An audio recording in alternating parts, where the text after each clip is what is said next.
एक खातून मौलाना के पास गई और बोली, हजरत, मैंने सुना है कि तकबर बड़ा गुनाह है।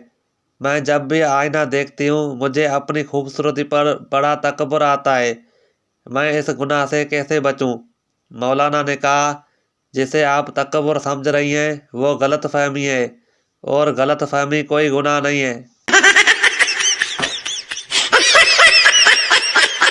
पठान के कुछ रिश्तेदार उनसे मिलने आए। बीवी ने किचन में पठान को बुलाया और बताया कि घर में चीनी नहीं है। पठान ने बीवी से कहा, पति, दूध हमेशा की तरह कम और पानी ज़्यादा डालकर चाय बनाओ, बाकी मैं संभाल लूँगा।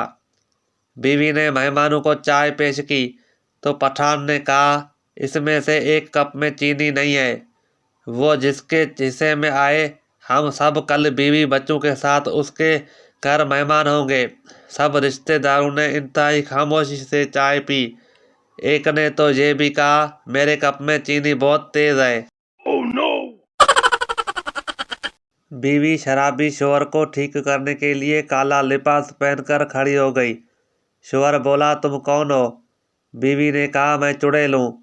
शोहर ने कहा, हाथ मिला, मैं तेरी बहन का शोहर हूँ। एक कमज़ोर सा शख्स डॉक्टर के पास आया। डॉक्टर ने कहा, आपको क्या तकलीफ़ है? मरीज बोला, पहले आप वायदा करें कि मेरी तकलीफ़ सुनकर आप हंसेंगे नहीं। डॉक्टर ने कहा, ठीक है।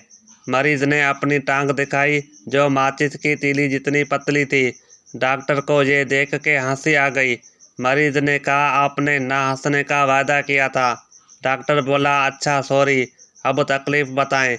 मरीज ने कहा, डॉक्टर साहब, ये सूझ गई है। Oh no!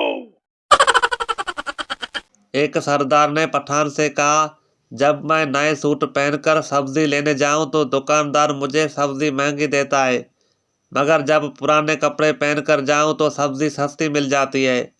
पठान बोला, हाथ में प्याला पकड़ कर जाया करो, सब्जी बिल्कुल मुफ्त मिल जाया करेगी।